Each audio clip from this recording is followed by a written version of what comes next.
ভাবে নিজের কাছে নিজেকে তুলে ধরেন নাই। আমি মনে করি যে এই বিষয়টিকে স্বাগত জানানো উচিত। রাষ্ট্রপতিদের কথা বলার স্বাধীনতা দেওয়া উচিত, কেননা তারাই তো আমাদের কথা বলার স্বাধীনতা রক্ষা করার দায়িত্ব নিয়েছেন। ফলে রাষ্ট্রের যে অভিভাবক তিনি নিজে যদি কথা বলতে না পারেন, অন্যদেরকে কথা বলার অধিকার কিভাবে দিবেন? আমি এটাকে স্বাগত জানাই। উনি ভালো কাজ করেছেন আমাদেরকে।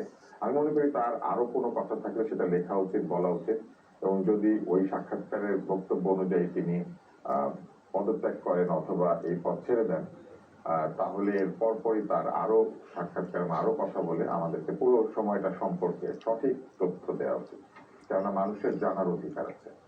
আর সেখানে যে প্রসঙ্গগুলি উঠে এসেছে সেটি আমি মনে করি যে একজন উচ্চ শিক্ষিত, উচ্চ পুরস্কৃত, উচ্চ সমাদৃত, উচ্চ আয়কারী ব্যক্তি হিসেবে প্রফেসর ইউনূসের যে শিষ্টাচার বহির্ভূত তৎপরতা এবং তার সরকারের যে অভদ্রতা, সেইটাকে আমরা উপলব্ধি করতে পেরেছি। আমরা উপলব্ধি করতে পেরেছি যে ডিগ্রি, পুরস্কার, ক্ষমতা, টাকা কোনো কিছুই মানুষের ভেতরকার যে বিষয় সেটিকে দমিয়ে রাখতে পারে না। উনি আসলে রাষ্ট্রপতিকে অপমান করার মধ্যে দিয়ে জনগণকে অপমান করেছেন, কেননা রাষ্ট্রপতি পদটি একটি পদ, যে পদটি আমাদের রাষ্ট্রের সর্বোচ্চ পদ। এই পদকে সম্মান করা আমাদের দায়িত্বের অংশ। কোন ব্যক্তি রাষ্ট্রপতির বিরুদ্ধে যদি আমাদের কোনো ক্ষোভ থাকে, সেই বিষয়ে কি ব্যবস্থা নেওয়া হবে এটা সংবিধানে আছে।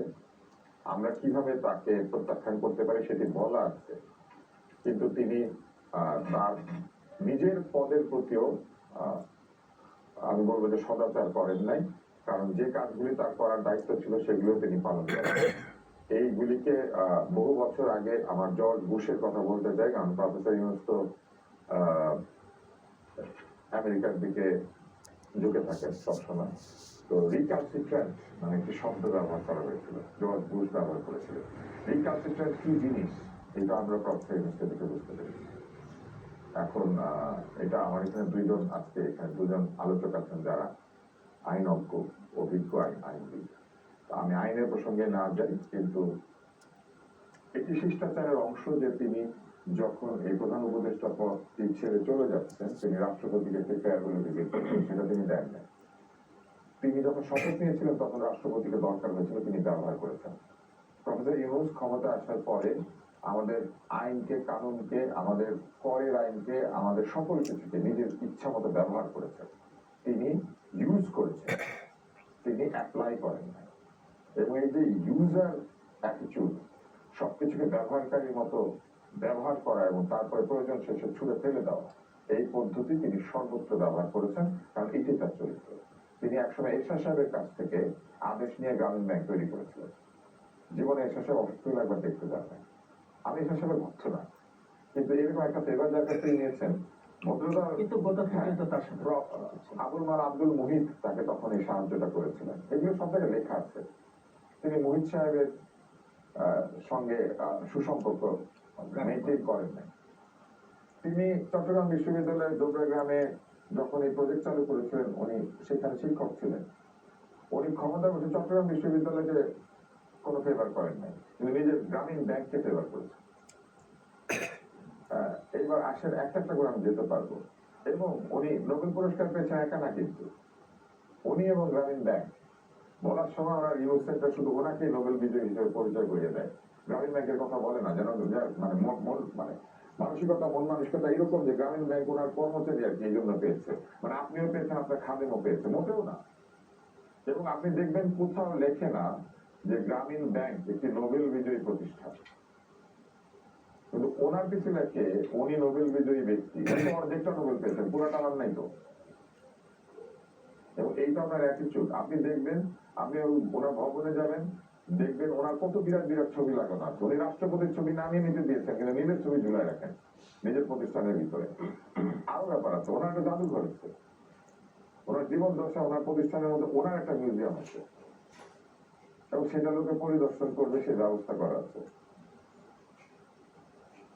এখন উনি আসলে একজন সেলফ লাভিং, মানে আমরা একটু জানতে চাই যে সেটাই আসলে কোথায়।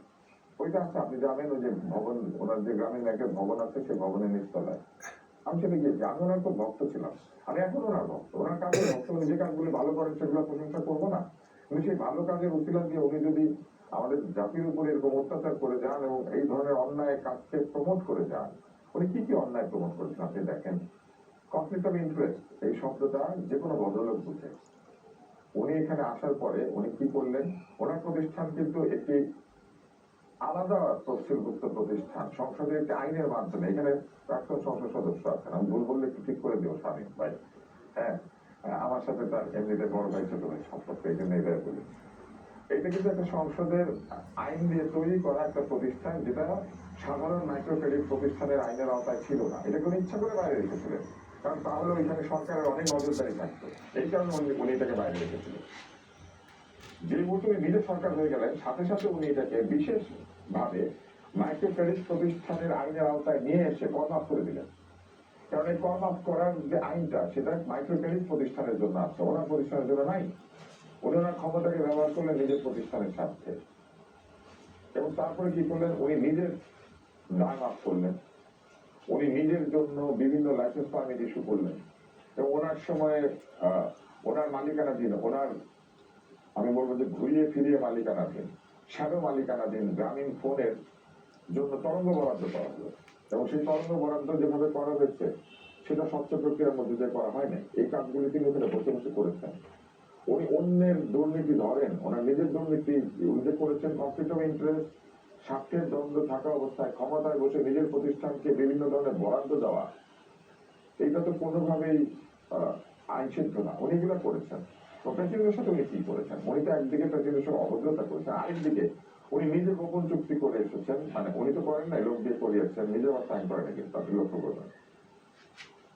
এবং ওনার উপদেষ্টাদেরও কেউ সই করে নাই, সই করিয়েছেন একজন আমলাকে দিয়ে, প্রশাসনিক লোককে দিয়ে, প্রশাসনের সঙ্গে চুক্তিটা করিয়েছেন রাষ্ট্রের পক্ষে, সরকারের এই পক্ষে। বিষয়টা নিয়ে আমি আপনার কাছে এবং এই চুক্তি বিষয়ে রাষ্ট্রপতিকে অবহিত করেন নাই, আগেও করেন নাই, পরেও করেন। যে আমি আসবো এই বিষয়টি নিয়ে, প্রশ্নটি নিয়ে আমি আপনার কাছে ফিরবো আরো একবার। জনাব শামীম হায়দার পাটোয়ারি, আপনার কাছে একটু আসতে চাই। 1.5 বছরে এই রাষ্ট্রপতি, মহামান্য রাষ্ট্রপতিকে উপড়ে ফেলার অনেক ষড়যন্ত্র করা হয়েছে, তিনি তার সাক্ষাৎকারে বলেছেন। মানে তাকে উপড়ে ফেললে আসলে দেশের কি লাভ হতো, বা কেনই বা তাকে উপড়ে ফেলার চক্রান্ত করা হচ্ছিল? যে এটার পিছনে অনেকগুলো ব্যাকগ্রাউন্ড আছে। আমি যতটুকু জানি, 5 তারিখের এই ঘটনার পরে বঙ্গভবনে যে আলোচনা হয়েছিল, সেখানে আমাদের পার্টির তরফ থেকে জি এম কাদের, মজিবুর রহমান চুবু এবং আনিসুল ইসলাম মাহমুদও গিয়েছিলেন। সেখানে একটা সর্বদলীয় সরকারের প্রস্তাব দেওয়া হয়, হই হই করে সেই প্রস্তাবটা মানা হয় না। এরপর জি এম কাদের বলেন দেশের অবস্থা খুবই খারাপ এবং এমার্জেন্সি না দিলে দেশে জানমালের ক্ষতি হবে, এমার্জেন্সি দেওয়া উচিত। এটাও ছাত্ররা হই হই করে সেখানে মানে না। এটাকে পরবর্তীতে আবার আসিফ বা মাহফুজ একটা ইন্টারভিউতে বলেছে যে উনি মার্শাল ল চাচ্ছেন, মার্শাল ল এমার্জেন্সি অ্যাক্ট না। তো ওই প্রেক্ষাপটে ছাত্ররা যা চেয়েছিল তাই ঘটেছে, আর ছাত্ররা ইউনুস যা চেয়েছিল তাই করেছে। এবং এই জিনিসটা ইন্টারভিউটা করে যেটা মনে হচ্ছে, পুরো আন্দোলনের গোড়া থেকেই ডক্টর ইউনুসের ইনভলভমেন্ট ছিল। ইনভলভমেন্ট থাকাটা আমি দোষের কিছু বলছি না, উনি একটা আন্দোলনে অংশগ্রহণ করতেই পারেন, পার্টিসিপেট করতে পারেন, কিন্তু উনি এটা ডিনাই করেছেন। উনি কিন্তু সারপ্রাইজ হয়েছেন যখন উনি ফোন পেয়েছেন প্রধান উপদেষ্টা হওয়ার জন্য। উনি বলেছেন আমি সারপ্রাইজড। কিন্তু এখানে স্টুডেন্টরা প্রথম থেকেই নেগোসিয়েশনে ডক্টর ইউনুস ছাড়া আর কোনো কাউকে বসাবেন না এমন তারা একেবারে একই মনোভাব ধরে তারা ওই রেখেছিলেন। ইউনুস শব্দটা নামটা পেল থেকে। তো সেখানে একটা নেক্সাস ছিল। আমি এটাকে গোপন রাখার চেষ্টাটাই হচ্ছে রাজনীতিবিদের সাথে অন্যদের পার্থক্য। উনি একটা পলিটিক্যাল কাজ করছেন, কিন্তু পলিটিক্যাল দায়টা নিতে যাচ্ছেন না, যে কারণে উনি 3 দিন পরে আসছেন। উনি জানতেন এই 3 দিন বাংলাদেশে পুলিশ মারা হবে, ম্যাসাকার হবে, মব হবে। উনি চাইলে 2 দিন আগে আসতে পারতেন, এমন কোনো চিকিৎসার ব্যাপার ছিল না। যখন এসে গেলেন, তখন তার রাষ্ট্রপতিকে দরকার শপথ নেওয়ার জন্য। সংবিধানের অধীনে শপথ নিলেন। নেওয়ার কিছুদিন পরে যেটা ঘটলো, ছাত্ররা বা অনেকেই বা ইসলামিক অনেকেই দেশে ইলেকশন চাচ্ছিল না। দেশে একটা বিপ্লবী সরকার, দেশে একটা তালেবান সরকার অনেকে বলে, অনেক ধরনের বিভিন্ন বিভিন্ন অনেক অ্যাডভেঞ্চারিজমের চিন্তা মানুষের মধ্যে ছিল। সেখানে বাধা ছিল কয়েকটা। প্রথম বাধা হচ্ছে সেনাবাহিনী। যে দেশে মোটামুটি একটা সেনাবাহিনী থাকে, সে দেশে জঙ্গি তৎপরতা বিপ্লবী সরকার হয় না। তো সেনাবাহিনীকে তারা অ্যাটাক করেছে, ওয়াকার সাহেবের নামে যাতা কথা বলেছে, সেনাবাহিনী ইউনিফর্ম ধরে টেনেছে আমার সামনে, ভুয়া ভুয়া বলেছে। এগুলো সবই কিন্তু প্রোগ্রামের পার্ট ছিল। এবং সেনাবাহিনীর সাথে সে সময় ডক্টর ইউনুসের দ্বন্দ্ব হলো ইলেকশন নিয়ে। সেনাবাহিনী ইলেকশন চাচ্ছে, ইউনুস স্যার বা তার লোকজন সেই সময় ইলেকশন চাচ্ছিল না, পরে চেয়েছে। একটা অদ্ভুত দেশ।